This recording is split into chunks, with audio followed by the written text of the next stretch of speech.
भक्तों राधे राधे, जय श्री राधे, जय श्री गुरुदेव नमो, जय जय जय श्री गुरुदेवाय नमः। भक्तों, आज भक्ति की श्रृंखला में एक बहुत ही आश्चर्य भरी बात आपको बता रहा हूँ। वैसे ये सब अनुभव बताए नहीं जाते, पर क्या है कि जिज्ञासा बस मुझे बताना पड़ रहा है कि, और मैंने बोला भी है लोगों को बताऊंगा। ईश्वर दर्शन कैसे करें, ईश्वर के दर्शन कैसे हो सकते हैं। तो मैं अपनी घटना बता रहा हूँ कि एक बार हनुमान जी का मंदिर बना था और उस हनुमान जी के मंदिर में शाम के वक्त ऐसे कोई 6 बजे होंगे, मैं दर्शन करने गया और प्रांगण से ही मैं भगवान हनुमान जी के दर्शन करने लगा। आंख बंद करके मैंने उनको नमस्कार करते हुए उनका ध्यान किया और फिर आंख खोलकर उनकी मूर्ति को मैं निहार कर मन से कुछ प्रार्थना करने लगा। तो थोड़ी इन मिनट 2-4 मिनट के अंदर ही हनुमान जी की मूर्ति साक्षात मेरे सामने खड़े हो गई और मैंने उनको प्रणाम किया और मैं ऐसा हो गया बिल्कुल चेतना शून्य, और तुरंत थोड़ी देर बाद मेरी चेतना लौटी। तो मैं सस्पेंस में हो गया, असमंजस में पड़ गया कि ये क्या हुआ कि हनुमान जी एकदम वहाँ से यहाँ कैसे आ गए एकदम। तो भक्तों, हम लोग ये सोचते हैं कि ये पत्थर की मूर्ति है या वैसे ही किसी ने बना दी, ऐसा नहीं है। मंत्रों द्वारा जब किसी मूर्ति में प्राण प्रतिष्ठा की जाती है तो साक्षात ईश्वर का ही रूप होती है। जिस तरह से हमारा शरीर भी तो मिट्टी ही है, ये मिट्टी तो है, मगर इसमें प्राण प्रतिष्ठा ईश्वर की हुई है और ईश्वर ने प्राण प्रतिष्ठा हमको करके चलता फिरता बनाया है।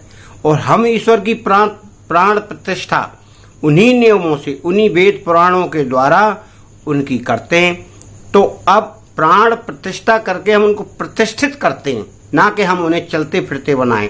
इसलिए वो प्रतिष्ठा में रहते हैं और आने वाले सभी भक्तों को दर्शन देते रहते हैं और उनकी मनोकामना पूर्ण करते रहते हैं।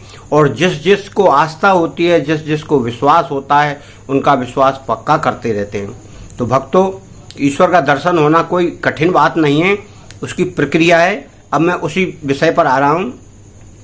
अब सर्वप्रथम ये बात है कि जो व्यक्ति ईश्वर का अभिलाषी हो दर्शन करने का, उसको कुछ ना कुछ तो करना पड़ेगा।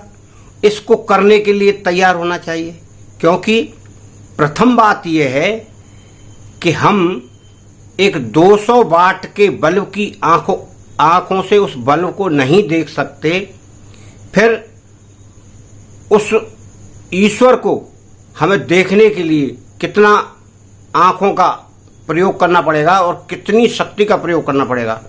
बल्ब तो एक बहुत छोटा है, ईश्वर की शक्ति का प्रकाश या ईश्वर का प्रकाश है सूर्य से भी 100 गुना तेज। इसीलिए ईश्वर ने यानी भगवान ने गीता में यह कहा था कि मुझे देखने के लिए आपको दिव्य दृष्टि की आवश्यकता होगी।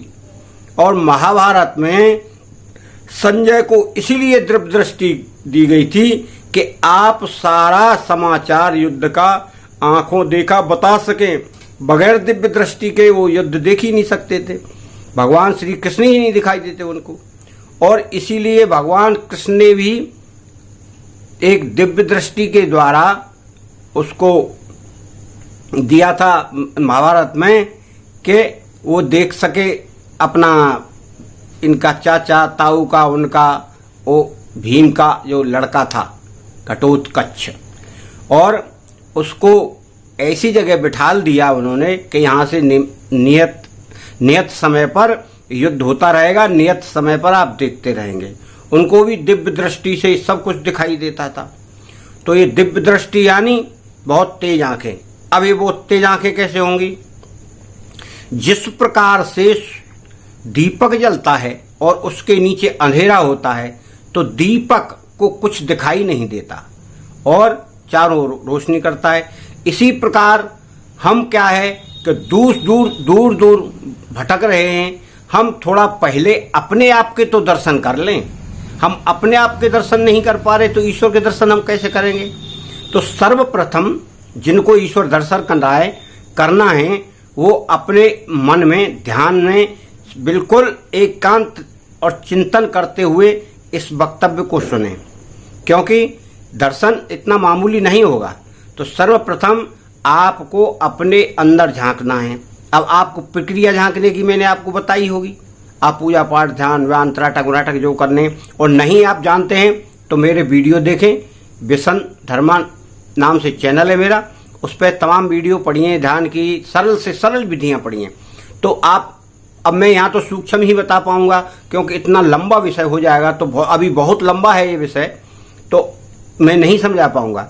इसलिए आपको समझाना चाह रहा हूँ कि आप ध्यान की विधि जानते हैं और ध्यान आपका थोड़ा मजबूत होने लगा है, आप ध्यान कर रहे हैं, तो आप ध्यान में उनको बता रहा हूँ जो जानते हैं। अज्ञानी में बिल्कुल वो नहीं कर पाएंगे, ना इसको समझ पाएंगे। वो उनको समझना है तो पहले पिछली वीडियो देखें ध्यान की, साधना की, त्राटक की, और फिर लगाएंगे तब पता लग पाएगा। इसलिए आप उनको देखें। तो अब क्या है, जो ध्यानी हैं जो ध्यान लगाते हैं उन्हें तो पता होगा कैसे ध्यान लगाते हैं। अब ध्यान के द्वारा आप अंदर जाएंगे, अंदर जाकर आपने ध्यान कहाँ लगाया है? इष्ट में लगाया है या अपने स्वरूप में लगाया है? दो ध्यान तो ये हैं। तीसरा है अपने ब्रह्मांड में लगाया है। चौथा ये है अपने हृदय में लगाया है। पांचवा ये है अपनी भ्रुकुटी में लगाया है। आपने ध्यान कहाँ लगाया है ये आपके ऊपर निर्भर है। और भी ध्यान लगाने के रास्ते हैं, और भी ध्यान लगाने के तरीके हैं, और भी ध्यान लगाने की वस्तु स्थितियां हैं। अब आपने ध्यान जहां भी लगाया हो, अब आपने जहां ध्यान लगाया है, जहां ध्यान आप लगाते हैं उसी रास्ते से आपको जाना है। अब जाना कैसे है? आप उस रास्ते पर ध्यान अगर आपका नियंत्रित हो चुका है या आप ध्यान कर चुके हैं, तब आपको उस स्थान पर सर्वप्रथम अंधेरा देखना है। अंधेरे से आपको उजाले की ओर जाना है, तब आपको दर्शन हो पाएगा ईश्वर का। अब अंधेरे से उजाले की ओर क्यों जाना है?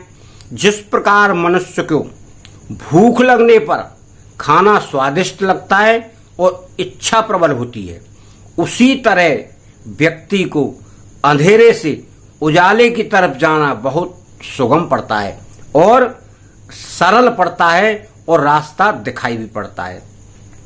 अब क्या है कि जब हम अंधेरे से प्रकाश की ओर बढ़ेंगे तो तमाम प्रकार के प्रकाश नजर आएंगे। पहले कोई आएगा, फिर कोई आएगा, फिर कोई आएगा, फिर कोई आएगा, फिर अंत में आएगा सफेद प्रकाश। उस सफेद प्रकाश के बाद हमारा नंबर आता है बड़े प्रकाश पर। छोटे पर अलग आता है, बड़े पर अलग आता है। पहले छोटा प्रकाश दिखाई देगा, फिर छोटे से बहुत बड़ा प्रकाश दिखाई देगा। फिर क्या होगा, उस प्रकाश के बीच में थोड़ा अंधकार दिखाई देगा। फिर थोड़ा अंधकार वो बढ़ता जाएगा और वो अंधकार फैलता जाएगा और बाहर का प्रकाश बढ़ता जाएगा। अगर आपको सही दृष्टि मिली हुई है, आपका सही ध्यान लग रहा है, तो आप देख सकते हैं, वरना नहीं देख सकते। आप में इतनी शक्ति नहीं आ पाएगी। मैं आपको सत्य बता रहा हूं, ये सामान्य चीज नहीं है, बहुत विलक्षण और बहुत चमत्कारी शक्ति है। इसका लाभ जो भी ले सकता है वो उसका ध्यान करके ले, अन्यथा उसको भारी पड़ सकता है। क्यों कि ये एक इतनी बड़ी शक्ति का नजारा है जो सामान्य मनुष्य, सामान्य व्यक्ति उसको सहन नहीं कर सकता। इसीलिए साधकों, मैं आपको बतला रहा हूं, आगे का व्याख्यान मैं अगले वीडियो में बता पाऊंगा। क्यों, मेरा ध्यान बहुत दूर पहुंच गया। मैं आपसे क्षमा मांगता हूं, क्षमा चाहता हूं। मैं अपने अनुभवों को ही आपसे प्रकाशित करता हूं। जय जय जय श्री गुरुदेव नमो, जय नमो नमो गुरुदेव नमो।